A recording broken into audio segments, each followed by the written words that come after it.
Make sure you're all loaded up with supplies to make it to the end of the class.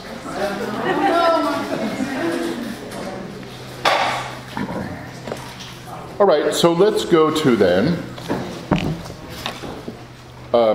the paragraph that starts with the title there, Intellect, middle of page 29. Man is able to think. Several things are involved in the conception of a thought or idea. So, this all comes under what they call epistemology. It's basically how you think, the philosophy and science of how thinking happens, but just touching the surface. And there are things involved in the concept of a thought or idea. In the first place, man must perceive something in the world about himself. He must first perceive and form an image of something. He sees a plant, an animal, a building, a chair, and so forth. But the image he perceives, for example, an auto, fits only one particular car of definite color, make, and model. It does not fit all cars because it has characteristics or notes which other cars do not have. It is of singular application. So, what we're talking about is when you're getting an image of something, you go out there and you see a car and you have an image of that car, but it's just the image of that particular car you're looking at, whatever one it is. It's a singular application.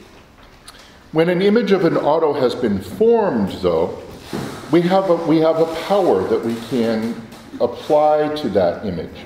So if we go out into the parking lot and look at all those things, and they're all cars, then this power starts coming into play. When an image of an auto has been formed, man has a power called the intellect, which strips away from the image of this car all the notes which belong only to it.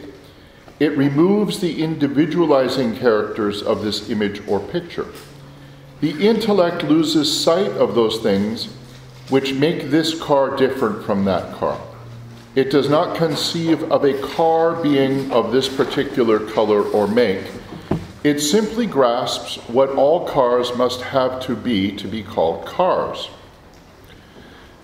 The object which the intellect conceives after stripping away the individualizing notes of an image is called a concept or an idea. So, if you never saw a car before, and wherever remote place you grew up, and somebody came riding into town in this thing, and you go, well, what's that? Well, we call that a car. And for that person at that time, since it's the only car in town, wherever they are, car means that, whatever it is, a blue Prius, for example, okay? Well, if more cars make their way there, then the people of that town who have only to that time seen one car, and that was car, they'd say, well, these are all cars. Yes, they are all cars. Well, why are they all cars? What makes a car a car? And they make an abstract image, not an image, a picture image, but an abstract thought in the intellect of what makes a car, what it is. So when you go, oh, that's a car. How can you do that? Well, because you have this abstract image of what a car is. This idea of an auto fits all autos of the past, present, and future. It is universally applicable to that class of things known as cars. And because an idea is universally applicable, it is immaterial. So ideas then, they're not material. They're not made of chemicals or ions or anything like that. They're immaterial. You can't put a physical substance to them. It is not made up of parts. It cannot be seen or touched. Material things can be seen and touched because they are singular. Representations of them are applicable to only one definite object. Since an idea is immaterial, it must be conceived by a power which is of the same order. That is to say, the intellect is an immaterial power. So since an idea is immaterial, it can't have been conceived by something which is of itself simply material. Something that is not immaterial, something that is immaterial cannot be conceived of by something that is completely material. So therefore, the intellect is an immaterial power. Being immaterial or devoid of parts, the intellect operates independently of the body. After it has been set in motion by the perception of a sensible thing, such as a plant or animal, it does not need the brain in order to conceive an abstract idea of this thing. There is another solid reason for saying that man's intellect is an immaterial power. It is the fact that it can reflect upon its own operations. It can turn its attention upon itself and analyze its own activities. Reflection is impossible for a material organ, that is, for a faculty which is made up of parts. The eye is material and so cannot see itself seeing. The ear cannot hear itself hearing. But the intellect can know itself thinking. So when you think about it, you can say, well, yeah, but think about it. Your ear can't hear itself hearing. It can be your organ of hearing, but it can't hear. Ears can't hear anything. You hear with your ears. Whereas your intellect can reflect upon itself, thinking. So the intellect can know itself thinking, thus proving that it is an immaterial power. Other indications of the intellect being an immaterial power are man's ability to speak and to progress, that is, to improve upon his own inventions. These activities involve the ability to form abstract ideas and to appreciate the relations between them after they are once formed. What is the object of the intellect? What does it know? The intellect does not merely grasp things as they are colored or resonant or savory. It does not merely consider the externals of a thing. It lays hold of the nature of an object. So your senses grasp the things that make something up, which we call the accidents of something.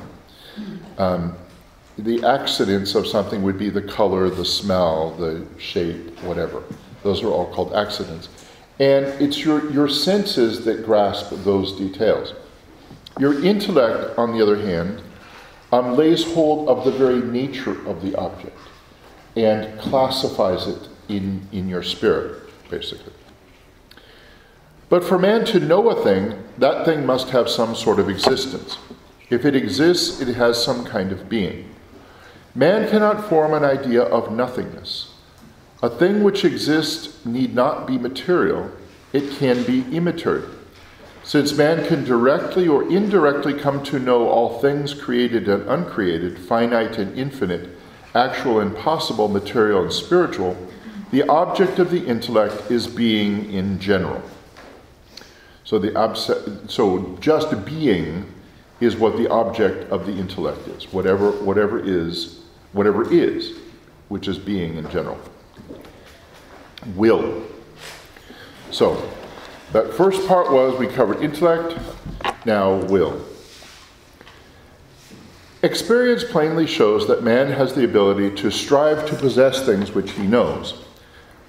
The guide to his striving power is his knowing power, for he must know a thing before he can exert himself to possess it. Man's striving power is called his will. It is also called a rational, that is, intellectual appetite. Like the intellect, the will is an immaterial power. It can strive to possess anything which is presented to it as good or desirable. These goods need not be of the material order. They can be immaterial as well. Man can strive to possess such immaterial goods as justice and honor. He can exert himself to master an abstract science. Since the will can strive to possess any type of good, it must be an immaterial power. A material organ can only strive to possess a material thing. In its action, the will is free. It is at liberty to choose one of several courses of action or one of several things. It can choose not to make a choice. There is no force which can compel the will to act in a certain way. An outside force cannot compel the will to act in a determined way or even to act at all. It can only bring its influence to bear on acts which flow from the will. For example, walking may be physically imposed on him by an outside force, but his will does not give consent.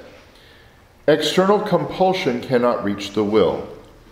However, because of compulsion, man can be induced to consent to a course of action which his will would not otherwise embrace. So we're just talking about being forced to do things we don't want to do. Like clean your room and things like that. Martyrdom and so forth. There is nothing internal to the will which forces it to make this or that choice. The key argument in showing that the will is internally free lies in the fact that the rational aspect of the will which guides the will cannot be forced to judge a particular good to be desirable in every respect. In one respect, the will is a blind power. It can only strive to possess that which the intellect presents to it as good or desirable. So the will has to have something to work on, basically, is what they're saying. And it's like an artist making, whatever statues out of clay or something like that, has to have the input that tells him that he wants to make it and make this statue out of the clay. And then he has to have the clay to do it, and he has to know what it is he wants to do with that clay. And all these things come from the intellect, and they arrive at the will in that way, but the will must make them its own, so to speak. Like the artist takes the clay and all the materials and makes that his own and makes what he's going to make out of it. So it's a blind power. It can only strive to possess that which the intellect presents to it as good or desirable. If the intellect knows a thing to be universally good and perfectly desirable, the will must judge it as such and then must choose it. But if a thing is partially desirable and partially undesirable, as is the case with all earthly things, there is nothing about it which obliges the intellect to judge it as wholly desirable. The intellect can concentrate on the imperfect features of a given thing and then judge it as undesirable. Since the intellect is not obliged to judge the value of a partially good thing in a determined way, it can freely change its estimate of it. And because the intellect is free in changing its judgment, the will is free in its choice, for the intellect guides the will. Instead of being forced to act in a certain way, it is the will which determines which of several judgments on a certain subject shall be the last one and the last one to be acted upon, and the one to be acted upon. Another argument for freedom of the will is the fact that it is the universal opinion of men that they are responsible for their actions. There has never been a nation on the face of the earth which did not have rules to keep order and machinery to administer justice. These things would be meaningless if a man were not free. It would be impossible to explain these and similar phenomena if man were forced or determined to act in a definite way. Well, there's a lot there.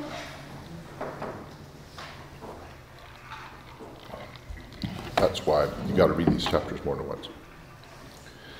Soul. A man's intellect and will are powers of a single immaterial substance called the human soul. So it's good theologically to remember for later on down the road that your intellect and your will are things that actually reside in the soul. They're not. Your brain is more like an antenna, if anything, but they do not reside in your brain. Your intellect and your will reside in your soul.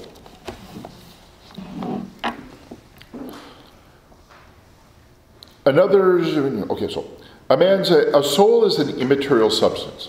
By substance, it is meant something which can exist all by itself. And it doesn't mean something you can hold in your hand like sand or something like that. All it means is something that can exist all by itself. It does not have to exist in something else. So for example, color is not a substance. We never see color existing by itself. We always see things which are colored. The thing in which color inheres exists by itself. It is a substance. Noticing carefully what substance means, one can see that a substance need not be material. It need not have parts. If it exists by itself, it is a substance. The human soul is a substance which does not have parts. It is immaterial because it must be of the same order as its powers, namely the intellect and the will, which are immaterial powers. So if immaterial powers, namely intellect and will, are going to reside in something, it can't be something material like your brain. It has to be something immaterial like they are, namely, in this case, your soul. The human soul, the soul then does not need the body to exist. Each member of the human race has but one soul or spirit. A man is conscious of acting as a unity. He does not say, my intellect thinks, or my will desires. Unless their English isn't very good, and then they might do something like that. But normally people would not speak that way. My intellect desires. My will says, come here. My intellect desires that my will says, come here. Each member of the human race, rather he says, I think and I desire. But another reason for saying that man has but one soul is that it would be difficult, if not impossible, for intellect and will to function if they had inhered in separate substances. They influence each other. The will must have a desirable thing presented to it by the intellect before it can strive to possess it, as we said at the beginning. The intellect is driven to enrich its store of knowledge by the will. Now, if the intellect and will were powers of separate substances, they could not exert their influence on each other. But since they do act, they must be powers of one spiritual substance called the soul. Voila. Corollary 1. Not coronary. When is a thing dead? A thing dies or corrupts when it dissolves into its component parts. An eye is destroyed when its parts are so deranged by an injury or disease that it can no longer carry on the function of sight. The same is true of the other organs of man. Expanding this somewhat, it is clear that when a living thing breaks down into its component parts so that it can no longer carry on the function of life, it is dead. But notice carefully what death implies. It implies that the living thing must have parts which are able to dissociate or dissolve. Only material things have parts. The soul of man, however, has no parts. The soul, therefore, cannot die. Since it doesn't have parts, its parts can't liquefy and get eaten by worms and disintegrate. It doesn't have any parts to do that. And that's what makes death, is when things come apart and dissociate. The soul, therefore, cannot die. It is immortal. It can only pass out of existence by annihilation. That is, if God would withdraw from the soul his sustaining might, which preserves it in existence. but it is indestructible by natural means. As far as we know, God has never done that, but he's just being theoretical here. So, and that goes back to what I was saying before about God exercising his power everywhere and at every moment in things that he created. And one of them is our soul. So he is exercising his power by keeping our souls consciously alive by his thought. Also, from Corollary 1, there's one other thing you should understand. And that is, he gives a very good kind of definition of the concept of death. Okay, when things corrupt and dissociate.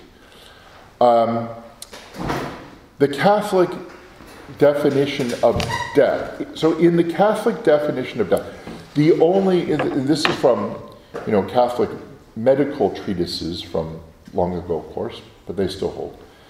The only reliable indication of death is advanced decomposition. Understand this. And that comes right from this philosophy right here that we just studied. The only reliable indication of death is advanced decomposition. And why is it important? Because medicine, because of Spendoles, has invented something called brain death. Why? Because they want the organs from somebody. So, they're brain dead. They go and tell the family they are brain dead. They're brain dead. Well, they're not dead. That's why, except in very restricted cases, it's immoral to do organ donation or receiving organs from dead people, namely because they're not dead.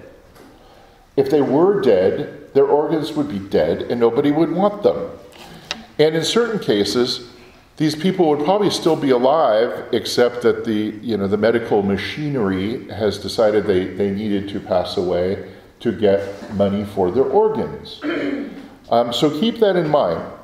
Now, I said very few exceptions. For example, you have a relative that's a very close match to your DNA or whatever, and you need a kidney. Both your kidneys are shot, and you're on dialysis, and you're going to die unless you get a kidney. And one of your relatives says, well, I'll donate one of my kidneys to you, because you can live with one kidney. Well, that's okay. Your relative isn't going to die because they gave you their kidney. And so that's not killing them. On the other hand, a heart transplant involves something more definite, if you understand what I mean. Because you can't live without that. And basically they keep them alive. They even, you say the word and such, until they want to take their heart, and then they're not alive after that. So remember, the real definition of death is indicated by advanced decomposition. And if that's not the case, they're not really dead. So watch out for the organ transplant people. Never sign a card that says you'll be an organ donor. Huh? I was going to ask you, I don't understand, like if we're in the hospital and are as Catholics, are we supposed to have resuscitation all the time? No. No? You can choose one way or the other. I mean, as the Irish in their eternal optimism say, sure, you have to die from something. So if you keep on endlessly resuscitating, I mean, how do people die? Well, their heart stops. Well, if every time the poor being heart stops and they want to go to heaven and you go and zap it back with 50,000 volts, you're not always doing them a service.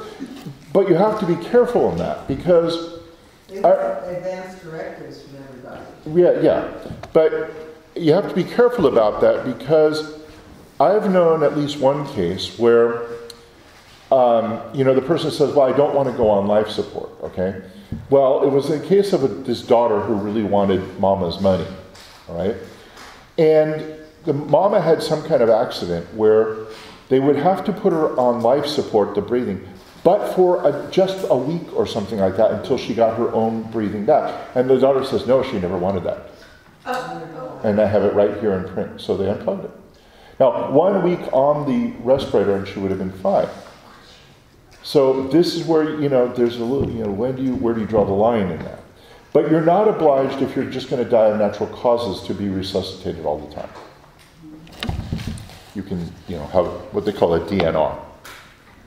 So you can say maybe try once or twice, and if it doesn't work, then just leave me alone.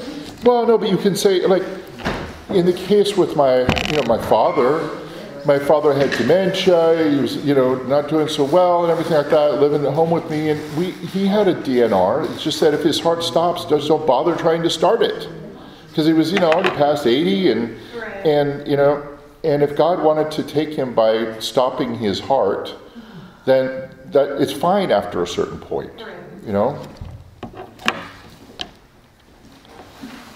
Okay, so corollary 2. What type of cause is required to produce a soul? How do you make a soul? It is clearly impossible for the soul to be produced by a material cause, for then the immaterial would have sprung from the material, the immortal from the mortal, and dissoluble. An effect would be produced which is greater than the cause. It is impossible for the soul to have a parent soul which is limited and finite. The souls of men, angels, and devils are finite spirits, but they cannot bring other souls or spirits into existence. They cannot create a soul, for this requires unlimited power. They cannot produce a soul by dividing themselves in the manner of reproduction of, like, hydras. Remember studying hydras in high school biology? Those little water things with the little tentacles on top, and they split. Like they grow like a little bump, and then the bump splits off and becomes another hydra, right? Souls can't work like that. So they can't do it like hydras do, reproduction of lower plants and animals, because this process cannot be carried out with a thing which does not have parts. So a soul cannot beget another soul because there's no parts to do it with. There remains but one way in which the soul can be produced. It is creation. Creation is an action proper to a being, capital B, who, capital W, has unlimited power. The infinite cause is God, and he it is who directly creates every human soul which is infused into a body. Now, before I start on next, I just want to say one thing. For those of us who, have a little bit more knowledge than others, I think we're sometimes obliged to be a little bit careful and a cut above the average, what's going on out there. And one of them, you'll notice there are many attacks on God come from every quarter. And one is in the use of the word creation. Now, I think it's understood, and that's not a bad thing to say, well, I feel very creative today or something like that. But man has taken the use of, abused the word creation, which only applies to God. Only God can actually create, to mean many other things. For example, a few years ago, I went to a gem and mineral show. Now, and in fact, they just had one in the area a few weeks ago, I think at the fairgrounds. They have these things, and they have all kinds of cut gems and rough stones and rocks, and for rock collectors. It's called the Gem and Mineral Show. Very interesting thing. And I was looking for some things to put on a chalice that we use for for Holy Thursday. And because it was kind of needed a little bit of spicing up, right? And a few little gems around it always spices things up, as any woman can tell you. Christmas is coming. And so I went, and now, classically, there are different kinds of gems. There are natural gems that are created by God, and then there are synthetic. Now, synthetic isn't a bad word. It just means it was put together by man, basically. Synthesize means to put together something. So a synthetic stone, we can make synthetic rubies or synthetic emeralds and stuff like that. They just, you melt aluminum oxide in it, you throw a little bit of copper or something in it and turns this color or that, right? So we can make. So I went and I was saying, they had these stones, and I said, well, are these synthetic? And they were telling me, oh no, they are created. I said, oh, so they're natural. Oh, no. They were created. But this is recent. This is really recent, where all of a sudden they're taking an action and a word which properly applies to something only God can do, and applying it to other things with a straight face. And so finally I just gave up on them. Look at, I have my bachelor's degree in geology from Stanford. You can't tell me that you've legitimately come up with a new word for a stone that I don't know already. You guys are full of baloney, and you have started saying this because of hubris and no other reason. That is why they do that. It's pure hubris that they want to apply the word create to something that was made by man. Why? And because that's Satan. What's Satan's biggest beef? He can't create anything. He can only corrupt what is. And, that's what's going to eat him for eternity. That's why he rebelled against God, because he couldn't be God. He couldn't do the things that only God could do.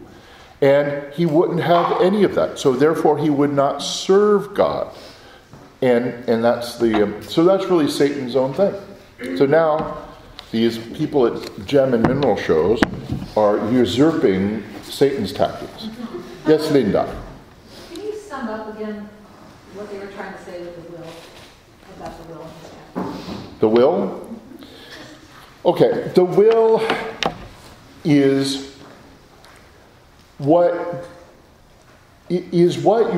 that function of the soul which fixes on something that has been presented to it by the intellect as being desirable for you, and then provides the motivation to achieve that or to possess that which you have decided is desirable. Okay? So it can be it can be desiring, it can be committing your will to something that is either good, bad, or indifferent. But your intellect is what presents things to your will and says, okay, this is wholly desirable, or it's desirable and not desirable, and it's the will that says, I choose this. So it's the faculty you have in your soul for choosing the things that were presented to it. And it's like an extension of your intellect then? Well, it's a separate faculty. Your intellect does nothing but collect the information and distill it into abstract principles, or even think about specific examples of something that it abstracts from. Okay? So you have the abstract thing of car. You also have a certain car you can think about. And the intellect does both of those things. All right? It's the will which would say, I need a car, and I am going to buy a Prius. Okay? That your will is what chooses the thing and sets in motion what you're going to do. It's that way too with sins. You see, by your intellect, you know what the various sins are, and you know the right and wrong by the abstracting principles. But you sin when your will commits to doing one of them. You don't sin by simply having the abstract principles of what the sins are. Sin then is something that the will does by committing itself to do something which the intellect knows is sinful. So does that make more sense? Okay. Huh?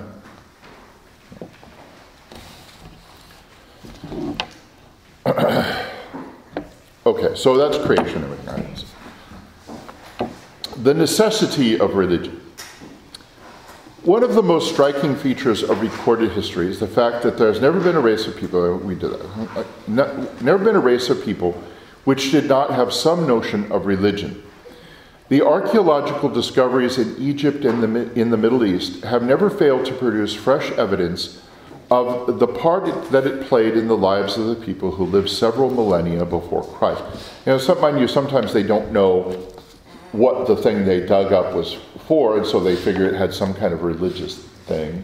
I mean, that even happens with places like ancient China and stuff. They'll dig up some old ancient thing and they'll go, well, it was in a temple, so it's probably something for a religion, but we don't know what it is. But they do know that it was most likely for religion. And they find them all over. In fact, some of the main things they find from any lost civilization that they find any evidence for whatsoever are religious things. Like the Canaanites and their little idols. And there's not much left of the Canaanites. We know what the Canaanites were. We know where they were because of the Bible. But the only things we actually have of Canaanites are some little Canaanite temple things and little Canaanite images, little idols that they used. The Canaanites had different gods of fertility. And so they used to make a little clay image of the god to pray for, in their way, for fertility, for having children or whatever like that. So these little clay things, they're a dime a dozen. I mean, they must have had a real problem because everybody had one of these fertility things. Well, I guess they worked, but so a lot of them for the Israelites to wipe out when they finally did, but there's no more of them now.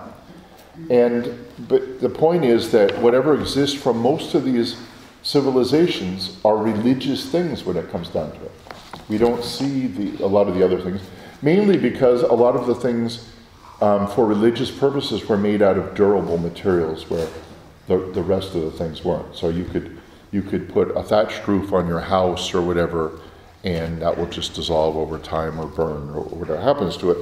But if you make a temple out of stone and you have idols in it of stone, then unless they're bashed to bits by some natural or disaster or some person, they're still going to be there for quite a long time to discover, even if the civilization isn't anymore. It is true that most of the evidence shows that the people were polytheists. But the important thing is that they recognized the existence of a being to whom homage was due. In the pagan world, in the pagan Roman world, the duties of civil officials were partially of a religious nature. Even today, in the technologically backward countries of the world, the people recognize their obligation to practice religion. A phenomenon as widespread and as enduring as the practice of religion cannot be ascribed to custom or arbitrary legislation. Its roots must be deeper, and especially since it's found all over.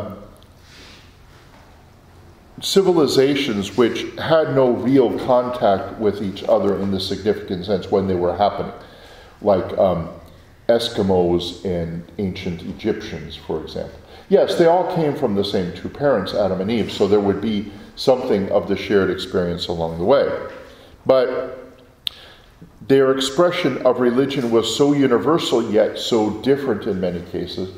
The Eskimos worshiping the snow god or something. I don't know what Eskimos worship. But, yeah, the walrus. And then the Egyptians with all their Osiris and stuff like that.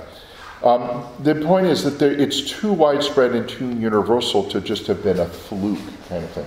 There must be something to it which goes deeper in man than just the things about, well, I heard about religion from this Eskimo and now we're going to try it sort of thing, because they didn't hear it from an Eskimo. Its roots must be deeper. Custom and legislation have been radically different in different ages and among different peoples. But the main features of religion have been perfectly stereotyped among all the nations of history.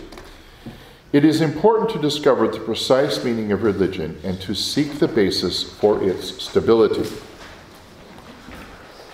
Okay, so first we're going to look at religion objectively.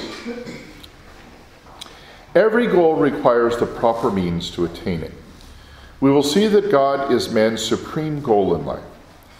It is indeed in accordance with right reason to hold that definite means must be employed to reach this end. These means are embodied in the definition of religion taken objectively. As it is in itself, religion is defined as the sum of truths and precepts whereby one's life is directed to God. It will not do to say that haphazard and arbitrary means will be successful in this important endeavor, any more than it would be reasonable to hold that a sea captain would reach his destination if he entirely disregarded his chart and instruments. How is man going to learn the doctrines that will guide him to his goal? He is certainly not born with them. For if this were the case, all men would have the same views on the subject. They patently do not. The truths of religion are not innate. They must be acquired. And there are two ways by which he can learn them. He can either discover them by the use of reason, or he can have them revealed to him by God. Or sometimes you can have a combination of both. You can arrive at the knowledge of the existence of God by a reason and then later have it aided. Like, let's say, some of the peoples to which the Catholic missionaries went over the millennia. They might have had some idea of religion naturally beforehand, and then the missionaries went and completed the knowledge with divine revelation for them. So they got the rest of the package, as it were. So, natural religion is the name given to the complexus of truths and precepts which man can discover by the natural light of reason. Reason alone, for example, can arrive at the fact that there exists but one supreme being upon whom all are dependent, that man has an immortal soul, that he has certain duties to God, to his neighbor, and to himself, which are the precepts of the natural law. We say that unaided reason can discover the truths of natural religion, but we must hasten to add that this is by no means an easy task. It requires continued intellectual application and leisure in which to pursue the inquiries. Most people have neither. For the majority of men, the pressing task of making a living seems to be of paramount importance, and so they devote their time and ability to what to them seems most important. Projects which do not bring speedy and tangible results do not arrest their attention. It must be said that if the generality of men are left to their own devices, they will not acquire the truths of natural religion, even though they have the equipment to do so. So he's just making an honest assessment of that. He is saying that, well, we can say philosophically and theologically that every man has the possibility and the ability to arrive at these. Most people don't, because they're too busy with other things. And really to pursue the discovery and discovering the details of natural religion, you have to have a pretty good amount of time to do it. I mean, take the great philosophers. They weren't like, construction men during the day and philosophy at night. They were paid philosophers, paid by their schools and even by the state in some cases, to do philosophy. And so they had the leisure to pursue these things. Most people do not, and he's just, that's a good thing to acknowledge, because it's one thing to say you can arrive at that conclusion, but it's something else to really truly admit that you probably won't, because you have other things to do, and you probably just won't get there. Perhaps the rank and file of men could learn the articles of natural religion from the philosophers, the men who had the time and ability to engage in prolonged intellectual labors. But a study of pagan Greek and Latin philosophy shows that the thinkers themselves did not have clear notions on the subject. To say the least, they were a very confused lot. Now, these were people who did have the time to sit around and work out the nature of things and philosophize on all that is and try to get what you can of the natural law and obey natural religion. So these were the guys who were about the best of it and had the intellect and the time to pursue such things. And here's what they came up with. Protagoras, Gorgias, and Leontine, Pyrrho, and many others said that philosophical investigation was futile, for there is no valid knowledge. Democritus and Leucippus denied the existence of a spiritual immortal soul. Heraclitus, Parmenides, and the Stoics identified God with the material universe, and the academicians held contradictory opinions concerning his nature. Plato would arbitrarily impose on all the religion of the fatherland, which was mainly polytheism. Socrates said that knowledge is virtue and ignorance is vice, while the Epicureans said that a thing is morally good if it is pleasurable. Kind of would change things a little. The philosophers before the time of Anaxagoras were characterized as a group of random talkers. And Cicero said that no matter how wild an opinion might be, there could be found men who held it. Well, that's even more true now, heavens. The thinkers not only lacked authority to have their conclusions accepted, but in some instances their efforts were repaid with ingratitude. Socrates was forced to commit suicide by drinking the hemlock, and Aristotle had to flee the Athenians so as not to give them an opportunity of offending a second time against philosophy. The fruitlessness of the efforts of pre-Christian thinkers in discovering the doctrines of natural religion was neatly captured in a saying ascribed to Plato, probably falsely so, which reads, "We must wait until someone comes to show us how to conduct ourselves towards the gods and towards our fellow men." The history of pagan thought in all ages delivers one of the most crushing arguments against that tenet of rationalism, which holds that man never need be given outside assistance in discovering the truths that will guide him to his goal in life. So that's a good one. When you hear the rationalists or something say, well, all you have to do is be a good person, and God will show us what we'll be able to discern all the truths we need for salvation without your Bible or without your religion. Then you can point out the ancient Greeks who just contradicted each other all over the place, even though they made great philosophical progress in other regions of philosophy. Although we can say that revelation by God is morally necessary if all men are to learn the truths of religion quickly and infallibly, we cannot conclude that it has already taken place. It is clearly illogical to say that a thing exists because it is fitting that it should exist. In historical matters, there is no substitute for investigation and evidence. Even before the inquiry into the actuality of revelation begins, rationalists say that it has not taken place because it is impossible. And the rationalists, modernists in the Catholic Church do the same thing. They deny the miracles because they say there can't be miracles because they're impossible. And so because it's impossible, there are no miracles. And then you're just, you're dealing with self-contradictory statements with that.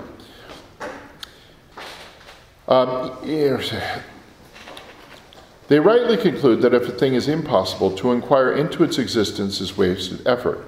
But the weakness of the rationalist position lies in the fact that they cannot prove how the making of a revelation involves a contradiction that would render it impossible. For example, with a miracle, if God wants to do it and does it, even though it violates physical laws as we know them, well, you can't say that God isn't free to do that. But they're saying God isn't free to do that. He has to follow physical laws because he made physical laws, and that's illogical because no, he doesn't. If the revelations of the articles of supernatural revelation could not take place, then the impediment would arise from one of the elements involved. That is, God or man or the doctrines revealed. But none of these things presents a difficulty. In the first place, God, being infinite in power and knowledge, does not lack the ability to make truths known to men, nor is he powerless in providing criteria whereby we will know with certainty that the doctrines are from him. Next, revelation is not impossible because man can receive it, for if he can be taught by other men, he certainly can be taught by God. Finally, one does not have to know a revealed truth exhaustively or comprehensively before he can know that it exists, as in the case even in the natural order. In the light of these considerations, we are warranted in saying that divine revelation is possible. If it can be proved that supernatural revelation is an historical fact, then man is not free to practice natural religion. God might require more of us than what is contained in natural religion. The unaided light of reason can attain only immediate knowledge of God, by means of the study of his creatures, and must consequently be imperfect.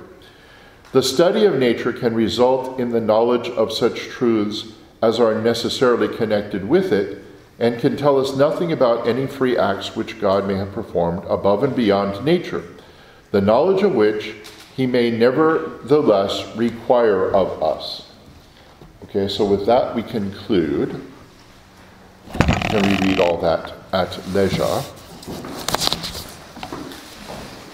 And so we shall pick up on religion taken subjectively next week. Okay, in the name of the Father, and Son, and the Holy Ghost, amen. Our Father, who art in heaven, hallowed be thy name. Thy kingdom come, thy will be done on earth as it is in heaven.